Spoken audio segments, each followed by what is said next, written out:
Welcome to Beyond the Red Carpet. Today, I have the pleasure of speaking with Yannick Bison of Murdoch Mysteries, the uber popular drama on Ovation TV. Yannick Bison, I cannot believe it has been a year since we spoke. So now we're on season 15 of the popular Murdoch Mysteries. When you first found out that you were coming to 15, what did you feel? Did you know the stories that are going to be playing out over the next, hopefully, few years? I was a little shocked.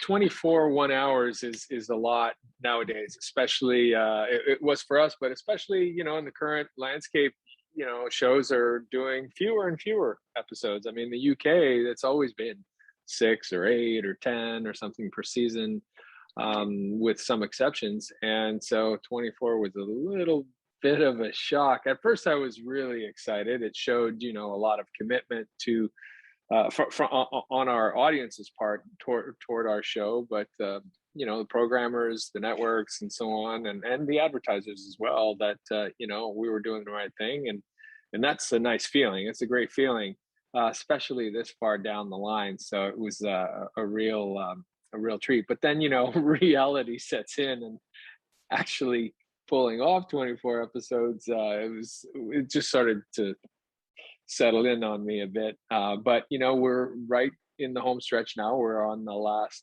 2 episode block, 23 and 24, and it hasn't been too bad. Well, I'm glad you're doing 24 episodes, because how many did you do last time? Can't remember. So last year was a COVID year, so I think we were down to 11. I know, and we all felt gypped. We wanted more Murdoch. We really did, and it really was a short season. And I'm glad that you're back for a large one. Let me ask you: when you started this 15 seasons ago, did you have any clue how popular this would be? No, I had no idea. In fact, we were probably, if I looked on the landscape at that time, we were one of, if not the only period show on the go in 2007. There was nothing. I think Boardwalk Empire was around that time, but there wasn't much else. So I didn't have high hopes. I liked the idea, I liked the concept, especially when it drew near and we started getting more specific about the style of the show and what the overall vibe and the music was going to be, and the focus, the soundscape, all of that. I started to get excited because, again, no one was doing that. But, that can go both ways. We could end up, living a very short life, or who knows, get 3 or 4 years. Wouldn't that be great? Well, Murdoch Mysteries is the #1 watch drama in Canada, and you are uber popular here in the States. So, how do you reconcile the popularity of this? What is it about this show that really involves the viewers?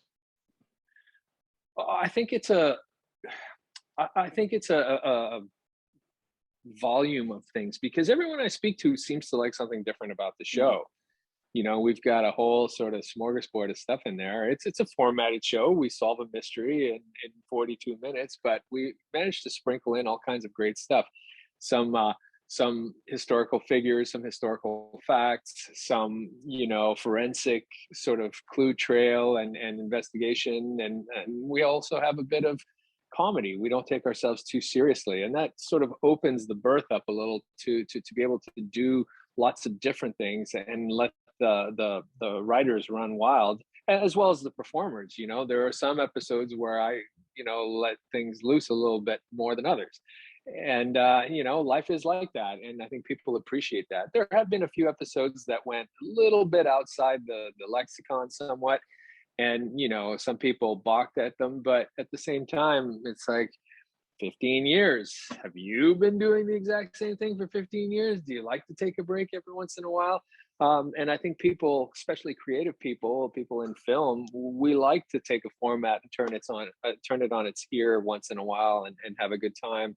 So I don't think we can be faulted for that. Oh, well, yeah, you 15 years of being William Murdoch. I mean, you obviously have other projects going on during this time. We'll talk about that in a little bit. But when you're home, when you're not on set and you're just home with your family, do you ever feel like Murdoch would have said this, or Murdoch would do this, or do it this way? I mean, he's a part of you. You're a part of him.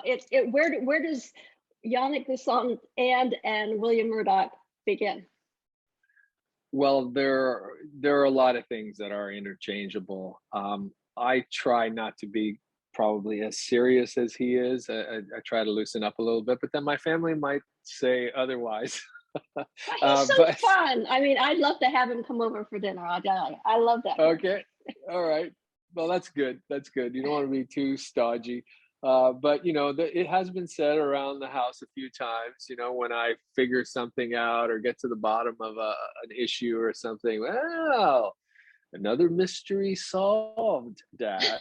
So, the lines get blurred, but I think, it's just like a football game. You're only really on for 12 minutes out of 2 hours. So it's, not the hugest amount of playtime, as opposed to prep time, lighting and wardrobe and makeup. And so we perform, and really it's only minutes a day. You're really, at the end of the day, you are you. Right. Well, you spoke of your family a minute ago. Your family, your wife and your daughters have come onto the show at periods during the whole run of it. Do they come on? Does anybody from your family come on this season and make it a family affair again?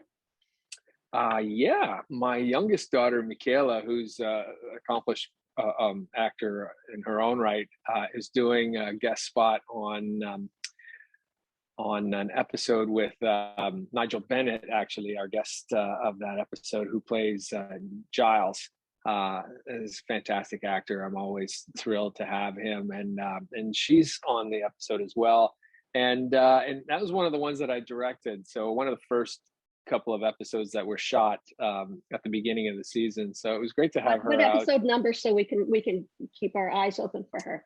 That would be either episode 3 or episode 4. And some of the titles get changed before they go to air. So what we run with in terms of the script and what gets aired or gets put on IMDb is sometimes different. So that one might have been changed. Okay. Well, you are directing 2 episodes this season.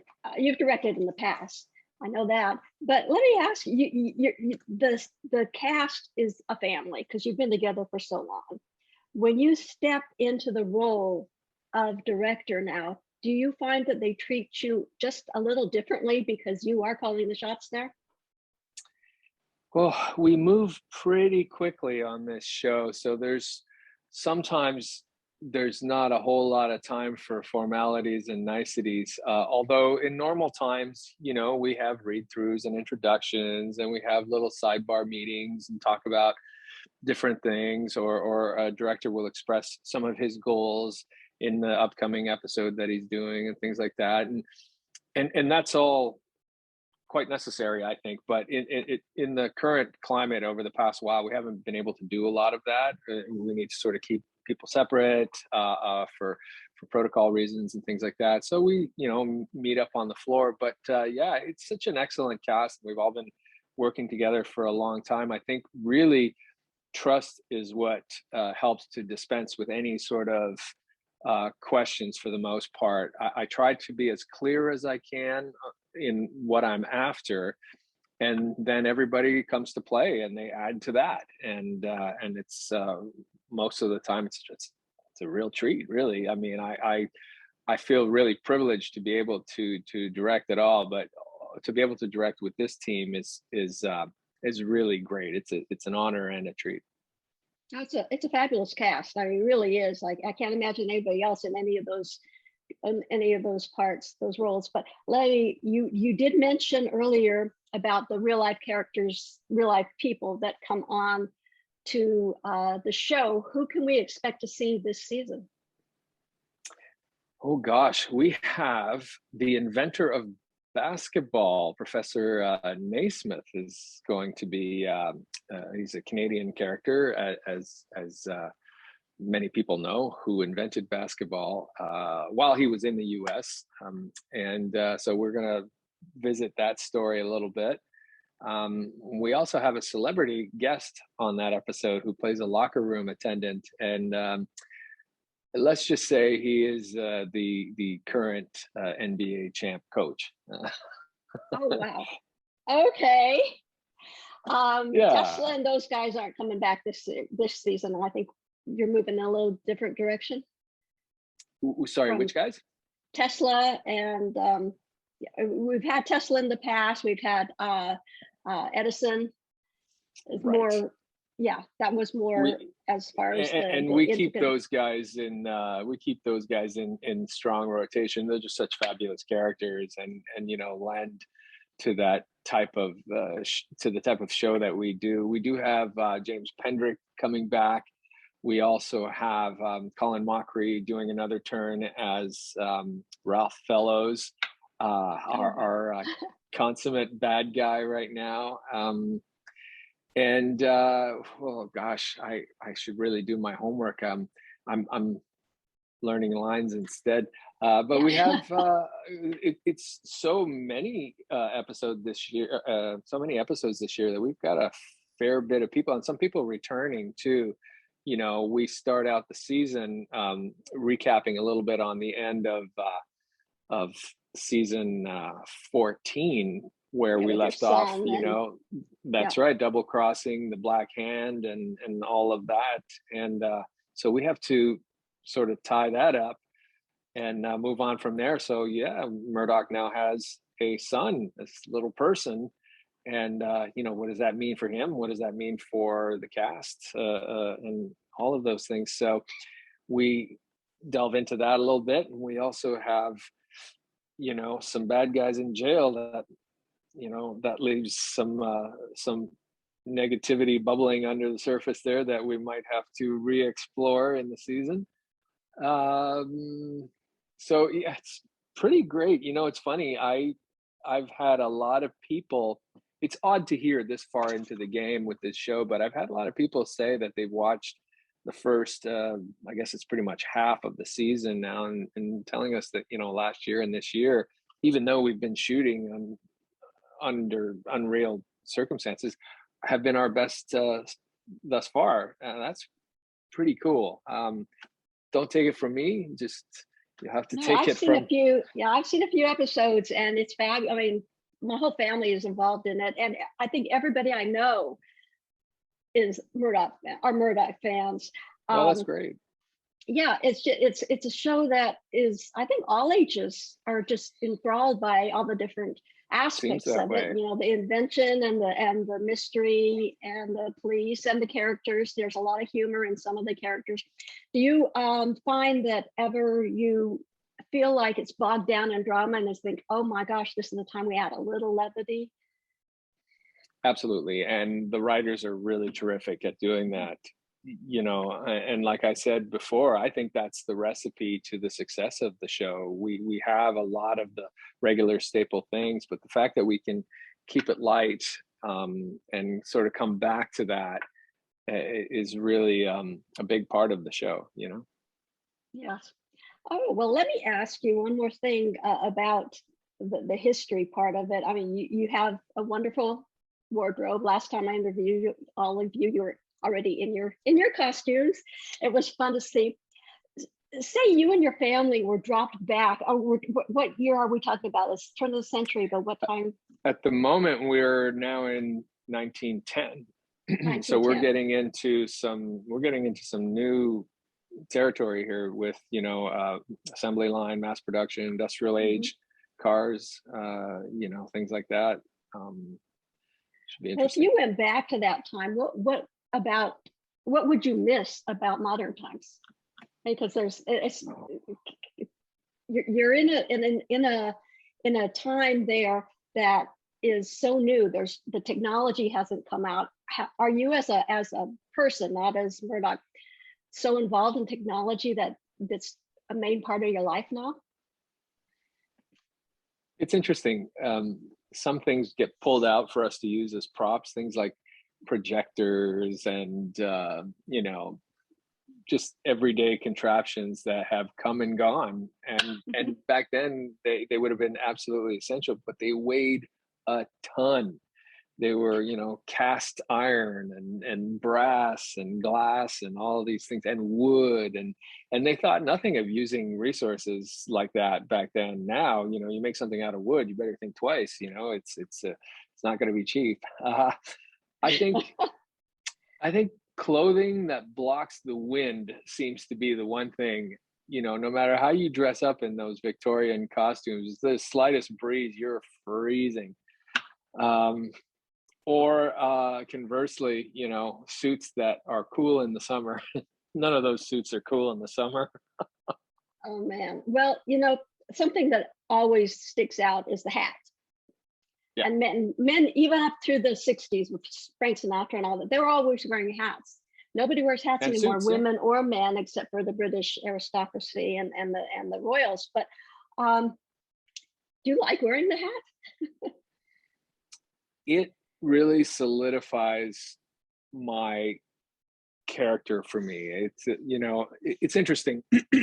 A lot of the time, yeah, it's hot, it's fuss and bother, but I don't think I'll ever miss putting that.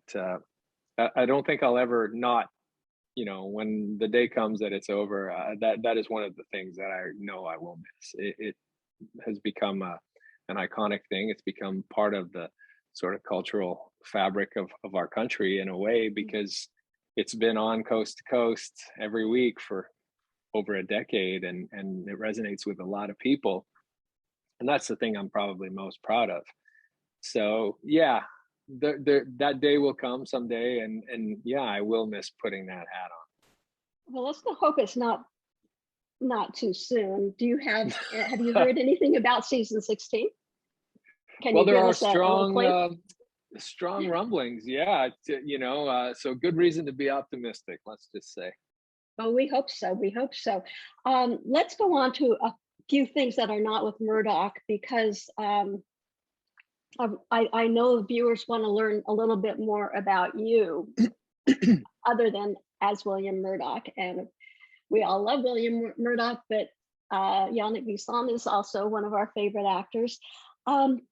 What projects are you involved in now, or pre-production and post-production, other than Murdoch, that we can be on the lookout for?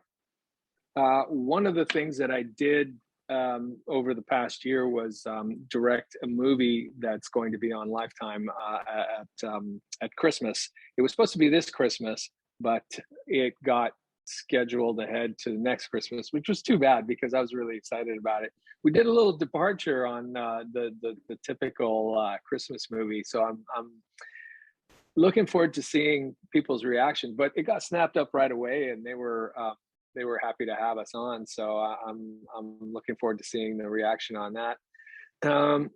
I've also got. Can you give us the title of that so we can also be on the lookout for that? Oh gosh, the title was 12 Treats of Christmas at one point. I believe now they've got something a little different, like Baking All the Way or something like that. But we'll look that up. I directed that, and that was part of the excitement for me, was to be able to have a whole new crew of people, a whole new group to exercise that sort of set of skills with, and it went incredibly well. We had some really great luck on a few fronts, and have some really fantastic people in the cast.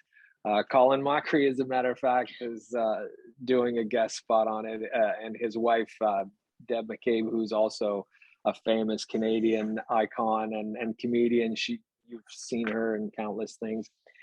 And the two of them just had us in stitches. It's going to be so great.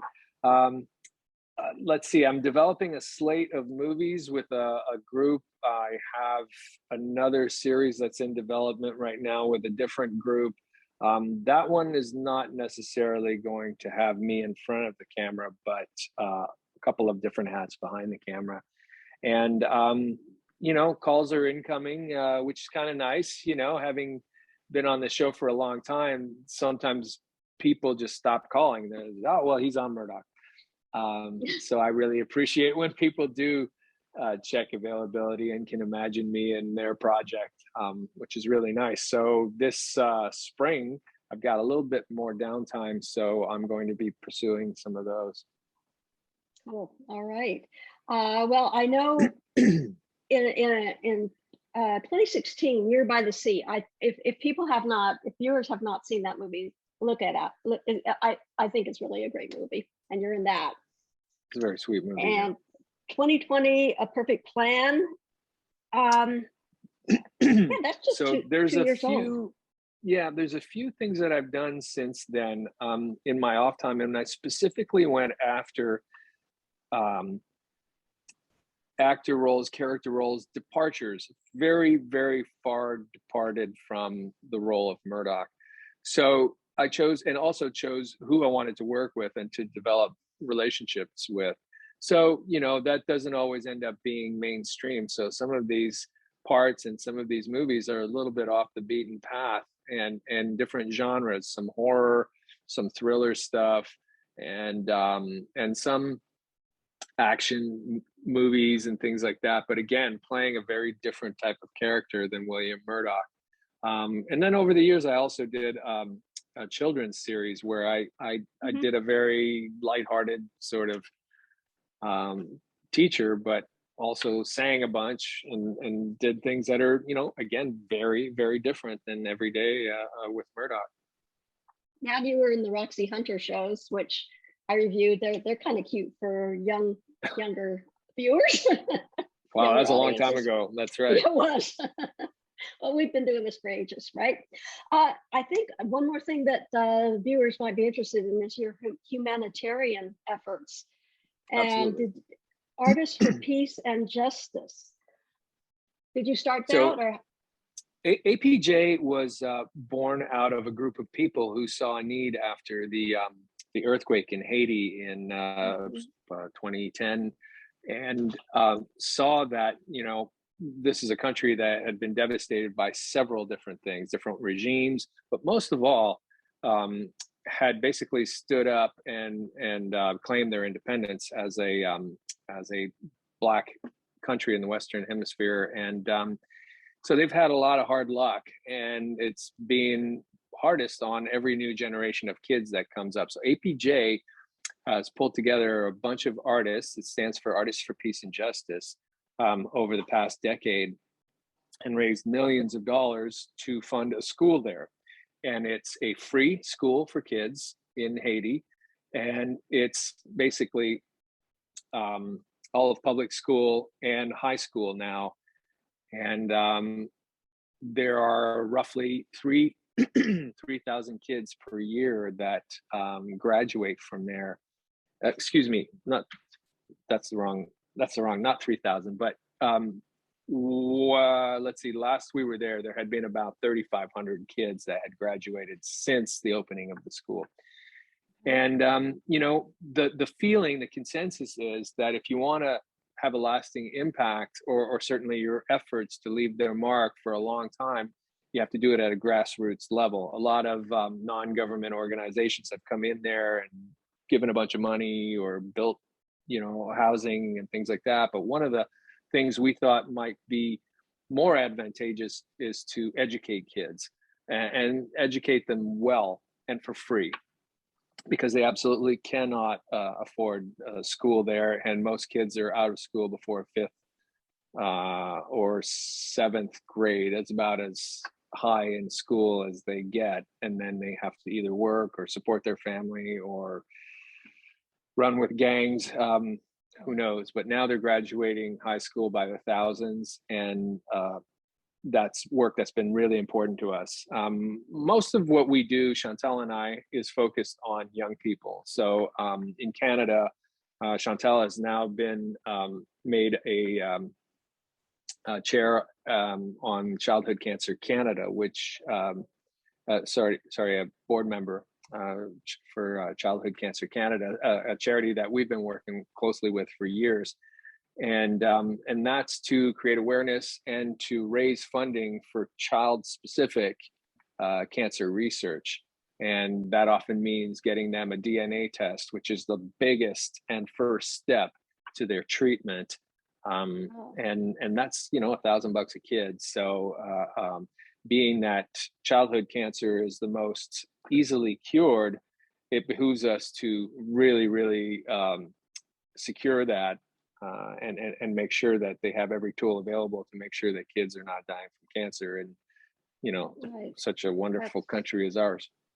Amazing and very commendable. And I applaud you for all your efforts that you do outside of acting and outside of the business and outside of William Murdoch. But one more thing, we have to go. But let me ask you, last time I saw you, you told us a very funny story about somebody on the street saying William Murdoch, calling you William Murdoch. Do you have any more stories? Do people come up to you? Well, let me think. Call you Murdoch? I was, okay, so I probably talked to you, or I certainly had talked to anybody I know about mountain biking. And one of the things that I did this year is I stayed here in Canada through the winter because our schedule goes so late. We have 24 episodes. Here I am in February. So there's snow everywhere. I decided to take up fat biking. So that's with tires that are like this big and you kind of roll around on the snow on your regular trails. But you have to wear, like ski stuff to keep yourself warm in the cold, right? So I'm riding along with my friend and this guy goes, he's coming the other way and he says, "Hey, Murdoch, love your show." And Tim and I look at each other and say, how on earth would you recognize anybody in a snowsuit out in the woods in the snow? So that was a bit of a shocker. And then it happened again. Another time. This lovely couple were biking. They said they're going the other way, we're going this way. And said, "Love your show." It was just odd, because you're covered. The only thing they can see of you is this, right? Well, that's just shows how well received you are and how loved the character in the whole show is. I mean, we look forward to it. And like I said, I'm so excited that you're doing more episodes, 24 episodes. Last time it was a great season last time, but I felt like a little chip because we didn't get as much as you guys. And this time we're going to get a lot. So I appreciate you coming on and talking with me, and good luck. Murdoch Mysteries on Ovation. And we've got 24 episodes this year. So thank you so much. And I look forward to seeing you next time for season 16. Absolutely. Thanks for talking with us again. And thanks for talking about our show. Oh, we love it. And we love you. So we'll see you soon. Thanks. Okay. Thanks so much. Bye.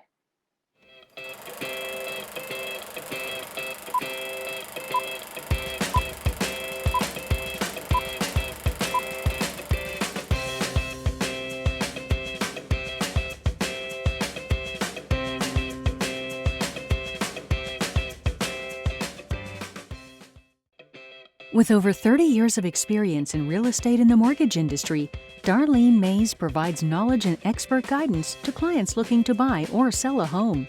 Serving clients throughout South Orange County, Darlene specializes in the senior community of Laguna Woods Village. Darlene works with her clients to ensure the highest level of service, from the beginning of the process right down to the closing table. If you are looking to buy or sell, who you work with really does matter. Call Darlene Mays today.